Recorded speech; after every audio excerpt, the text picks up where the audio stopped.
যিসকলে পোৱা পাব তেওঁলোকক মই অভিনন্দন জনাম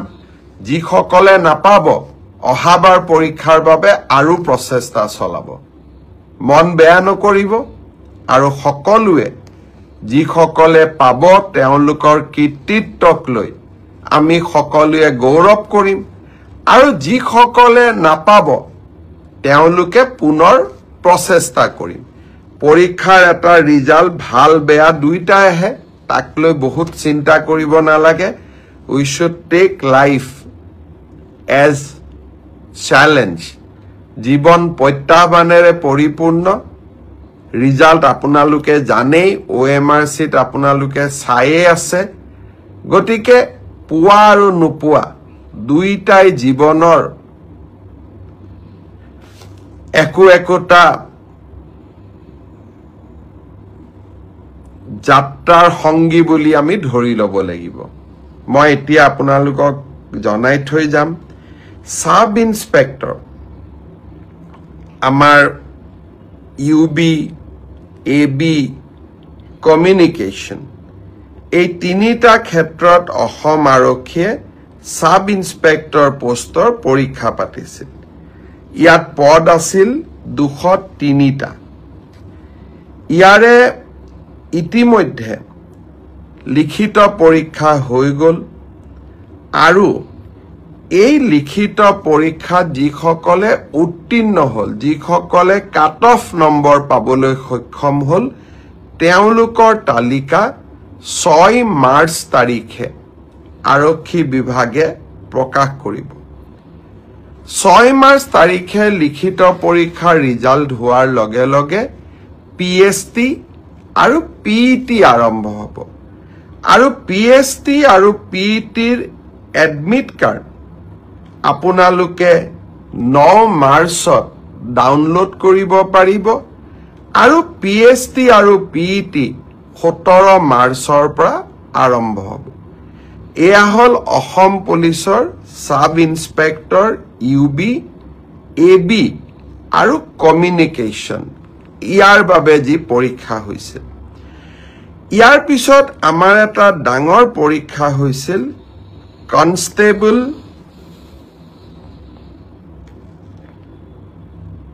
আমাৰ এটা ডাঙৰ পৰীক্ষা হৈছিল সেইটো হ'ল constable UB constable AB constable communication আৰু sub officer fire and emergency service কনষ্টেবলৰ UBত পোষ্ট আছিল 1760টা কনষ্টেবল ABত পোষ্ট আছিল 2301টা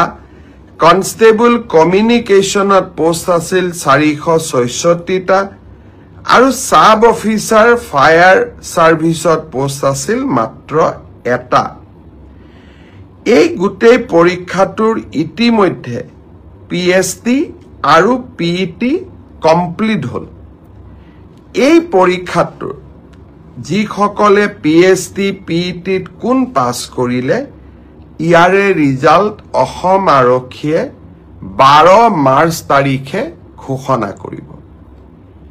অৰ্থাৎ কনষ্টেবল UB AB পৰীক্ষাৰ প্ৰথম ৰিজাল্ট 12 মাৰ্চ তাৰিখে প্ৰকাশিত হ'ব ইয়াৰ পিছত আপোনালোকে নিজেও জানে যে এটা লিখিত পৰীক্ষাত আমি অৱতীৰ্ণ হ'ব লাগিব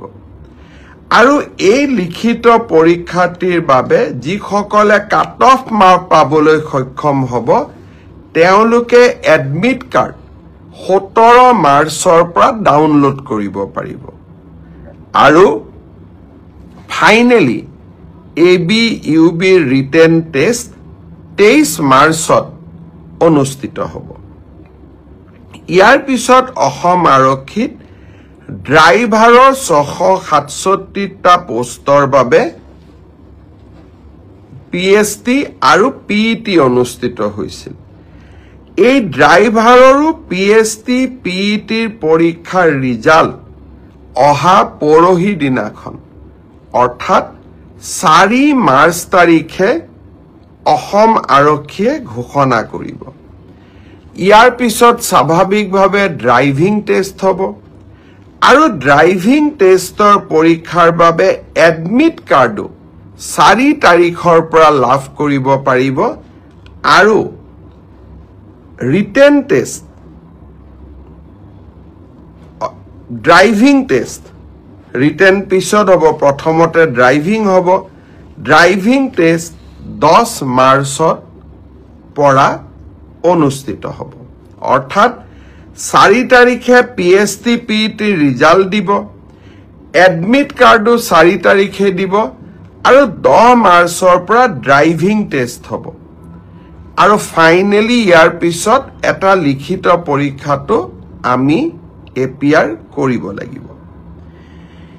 এতিয়া মই আহিছো কনষ্টেবল ABCDO অৰ্থাৎ কমান্ডো বেটেলিয়ন এই ক্ষেত্ৰত ইয়াত পোষ্ট খুব কম আছিল মাত্ৰ 164টা পোষ্ট আছিল 164 কাৰণ কমান্ডো বেটেলিয়ন বিলাক নতুন বেটেলিয়ন ইয়াত ভ্যাকেন্সি অহাৰ এতিয়া প্ৰশ্নটো বহুত কম কমান্ডো বেটেলিয়নৰ ৰিজাল্ট আমি আমাৰ কাট অফ মাৰ্কস যেটো পিএছটি আৰু পিইটিৰ যেটো কাট অফ মাৰ্ক তাক আমি 27 মাৰ্চ তাৰিখে ঘোষণা কৰিম অৰ্থাৎ কমান্ডো বেটেলিয়নৰ 164 পদৰ বিপৰীতে আমাৰ যি ৰিজাল্ট হ'ব কাট অফ মাৰ্কস এনাউন্স হ'ব 27 মাৰ্চ তাৰ পিছত এডমিট কাৰ্ড আহিব 1 এপ্ৰিল তাৰিখে আৰু সাইকোমেট্ৰিক টেষ্ট 8 এপ্ৰিলৰ পৰা অনুষ্ঠিত হ'ব আমাৰ গ্ৰেড 4 অসম আৰক্ষীত 258টা পোষ্টৰ বাবে অনুষ্ঠিত হৈছিল গ্ৰেড 4 পৰীক্ষাৰ পিএছটি পিইটি হৈ গল আৰু কেইটামান হ'ব বাকি আছে 15 মাৰ্চলৈকে চলিব হে ইয়াৰ পিএছটি পিইটি ৰিজাল্ট আমি দিউতে কিছু পলম হ'ব 30 এপ্ৰিল পাবগৈ এয়া হল অসম আৰক্ষীৰ সম্পৰ্কত আপোনালোকে জানিব বিচৰা তথ্য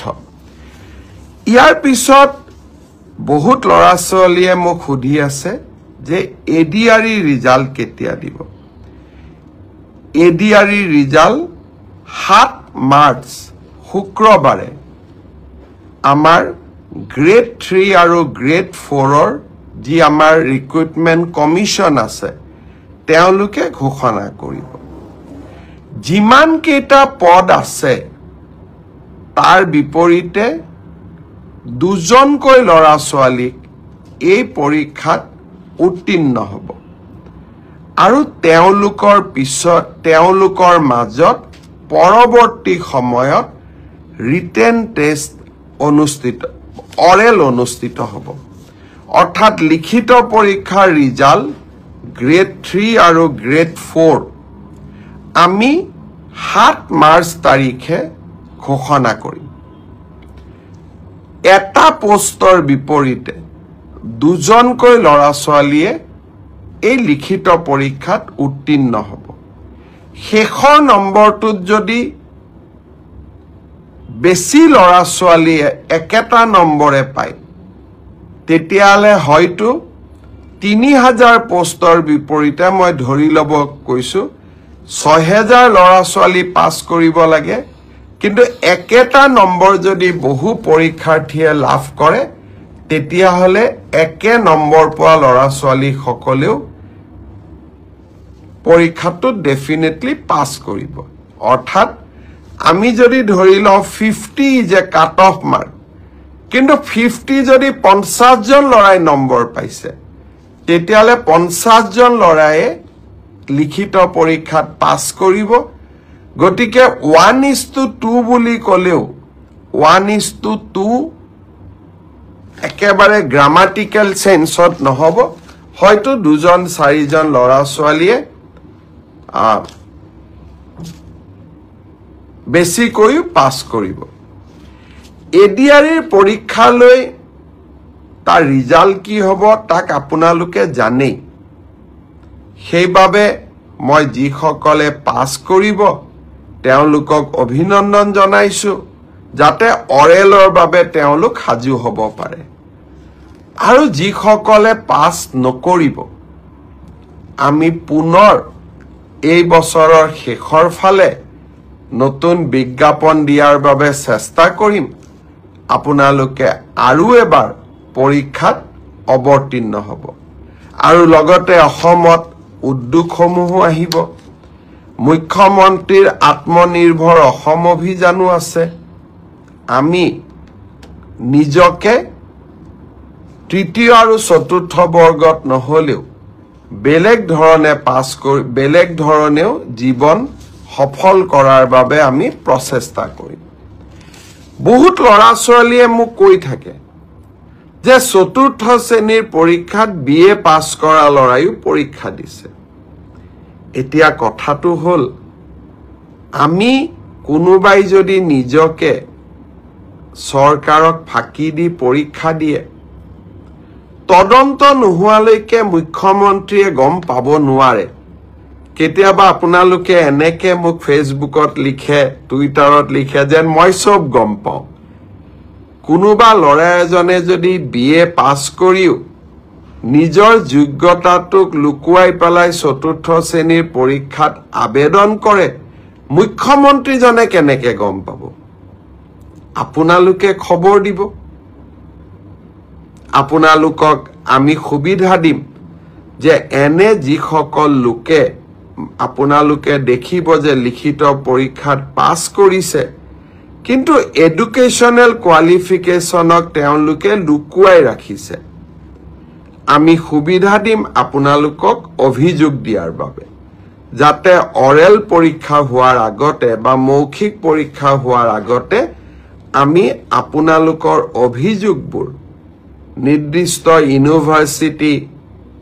লগত কথা পাতি আপোনালোকৰ অভিযোগবোৰ যাতে আমি নিষ্পত্তি কৰিব পাৰো আৰু এটা পৰীক্ষাৰ বিষয় মই জনাব খুজিছো সেইটো হল পোষ্ট গ্ৰেজুৱেট টিচাৰৰ ক্ষেত্ৰত মোক বহুতে সুধি আছে ৰিজাল্ট কেতিয়া দিব কিন্তু পোষ্ট গ্ৰেজুৱেট টিচাৰৰ পৰীক্ষা হৈ যোৱাৰ পিছত ইয়াৰ যি আনসাৰ কি আছিলে সেই আনসাৰ কি আপোনালোকৰ সন্মুখত আমি দিছিলো আপোনালোকৰ মাজৰে বহুজনে এই আনসাৰ কি খেনিক প্ৰত্যাহ্বান জনাইছে অৰ্থাৎ চ্যালেঞ্জ কৰিছে 2-3টাৰ ক্ষেত্ৰত ইয়াৰ ক্ষেত্ৰত সিদ্ধান্ত লবলৈ 11 মাৰ্চ তাৰিখে এক্সপাৰ্ট কমিটি তেওঁলোকে এখন বৈঠক আহ্বান কৰিছে যে যিসকলে আনসাৰ কি চ্যালেঞ্জ কৰিছে তেওঁলোকৰ যি আমাক কৈছে যে আপোনালোকৰটো ভুল আমাৰটো শুদ্ধ প্ৰতিখন আবেদন আমি পুংখানুপুংখভাৱে বিবেচনা কৰিব লাগিব যাতে আমাৰ ভুল হলেও আমি শুদ্ধ কৰি নিজকে ল'ব পাৰো দিলীপ শইকীয়া ডাঙৰীয়া আমাৰ অসম ৰাজ্যিক বিজেপিৰ সভাপতি তেখেতেও এই ব্ৰডকাষ্ট চাই আছে দিলীপ শইকীয়া ডাঙৰীয়াক মই বহুত ধন্যবাদ জনাইছো যে আপুনি এই ব্ৰডকাষ্ট চোৱাৰ বাবে অলপ সময় উলিয়াইছে আপোনাক বহুত ধন্যবাদ জনাইছো এতিয়া 11 মাৰ্চ তাৰিখে এক্সপাৰ্ট কমিটি বহাৰ পিছত আপোনালোকক মই জনাব পাৰিম যে আমি কেতিয়া পোষ্ট গ্ৰেজুৱেট টিচাৰৰ পৰীক্ষাৰ ফলাফল দিব পাৰিম সেই ধৰণে এলপি এমই পৰীক্ষাৰ ফলাফলৰ বিষয়েও আজি যেনেকে অসম আৰক্ষীৰ বিষয়ে মই একেলগে জনাইছো 11 মাৰ্চৰ পিছত মই শিক্ষা বিভাগৰ গোটেই কেটা নিযুক্তিৰ সম্পৰ্কত আপোনালোকক এনেকৈ আগতীয়াকৈ জনাবৰ বাবে মই প্ৰচেষ্টা কৰিম তাৰ বাবে আপোনালোকে মোৰ পৰৱৰ্তী অৰ্থাৎ 11 মাৰ্চৰ পিছৰ কোনোবা এটা ফেসবুক লাইভৰ অনুষ্ঠানৰ বাবে অপেক্ষা কৰিব লাগিব পুনৰ এবাৰ আপোনালোকক ধন্যবাদ জনাইছো প্ৰায় 12,500 ব্যক্তিয়ে এই ফেসবুক লাইভ অনুষ্ঠান প্ৰত্যক্ষভাৱে চাই আছে জিতু দাস ডাঙৰীয়াই লিখিছে গ্ৰেট CM HBH ছাৰ মৰমখিনি লৈছো কিন্তু মইতো গ্ৰেড হ'ব নোৱাৰো টিকা কেশৱ তিমিছা তেওঁ গুড ইভিনিং দিছে ৰমেন্দ্ৰ নাৰায়ণ কলিতা আমাৰ বিধায়ক তেখেতে এই ফেসবুক লাইভ অনুষ্ঠান চাই আছে মই ধন্যবাদ জনাইছো মন্ত্ৰী পীযুষ হাজৰিকাই এই ফেসবুক লাইভ অনুষ্ঠান চাই আছে তেখেতকো মই ধন্যবাদ দিছো অনিল কুমাৰ কুতুম তেখেতে ফেসবুক লাইভ চাই আছে মই ধন্যবাদ জনাইছো মনীষ ভৰালী ধন্যবাদ জনাইছো আফসাৰ আলী ধন্যবাদ জনাইছো হবিদ মোহাম্মদ চৌধুৰী ধন্যবাদ জনাইছো লক্ষ্যজিত বৰদলৈ ধন্যবাদ জনাইছো কেইটামান নাম মই পঢ়িব পৰা নাই তথাপিতো মই সকলোকে ধন্যবাদ জনাইছো মমিতা নাথ মই ধন্যবাদ জনাইছো কল্যাণী ৰয় আপুনি চাই আছে মই আপোনাক ধন্যবাদ জনাইছো সীমান্ত শইকীয়া মই ধন্যবাদ জনাইছো তুলিৰাম ৰংহাং ডাঙৰীয়াই ফেসবুক লাইভ চাই আছে মই আপোনাক ধন্যবাদ জনাইছো সুকন্যা মৰাণ ফেসবুক লাইভ চাই আছে মই ধন্যবাদ জনাইছো পৰীক্ষিত দত্ত